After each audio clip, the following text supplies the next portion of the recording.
India TV YouTube channel को subscribe करें और बेल आइकन दबाएं। अब बात करते हैं भारत चीन के बीच हुए कोर कमांडर स्तर की बातचीत की। कल दोनों देशों के सैन्य अधिकारियों के बीच 12वें दौर की बातचीत हुई। यह बातचीत करीब 9 घंटे तक चली, जिसमें गोगरा पोस्ट हॉट स्प्रिंग से दोनों देशों के सैनिकों को पीछे हटने पर चर्चा की गई। चीन की ओर मोल्डो में यह बैठक सुबह 10:30 बजे शुरू हुई थी, जो शाम को 7:30 बजे तक चली। 9 घंटे की लंबी बैठक में तनाव को कम करने को लेकर बातचीत की गई और बातचीत के नतीजे पर भी अभी तक कोई औपचारिक टिप्पणी नहीं हुई है।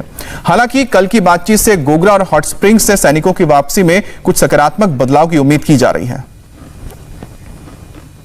दोनों देशों के बीच एलएसी पर पिछले साल अप्रैल से ही तनाव के हालात बने हुए हैं। हालांकि कई बार बातचीत के बाद स्थिति में कुछ सुधार आया है, लेकिन फिर भी गोगरा समेत कई ऐसे पॉइंट्स हैं जहां पर दोनों देशों की सेनाएं आमने सामने हैं।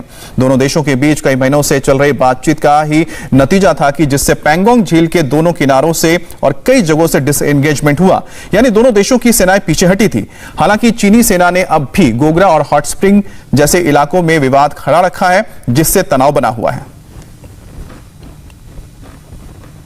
इससे पहले अप्रैल में कोर कमांडर लेवल के 11वें दौर की बातचीत हुई थी, जिसमें गोगरा और हॉट स्प्रिंग समेत डेप्सांग पर बातचीत हुई।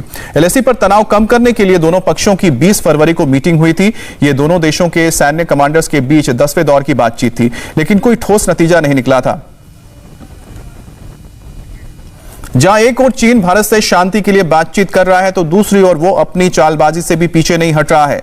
पूर्वी लद्दाख में दबदबा कम होने की वजह से चीन इन दिनों अपनी सैन्य तैनाती को मजबूत कर रहा है इन इलाकों में।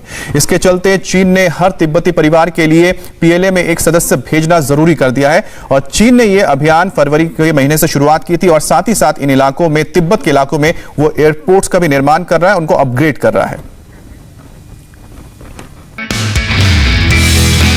नमस्ते, मैं हूं मीनाक्षी जोशी। वीडियो और खबरों से अपडेट रहने के लिए India TV YouTube channel subscribe करें, बेल आइकन दबाना ना भूलें। जुड़े रहें इंडिया टीवी के साथ।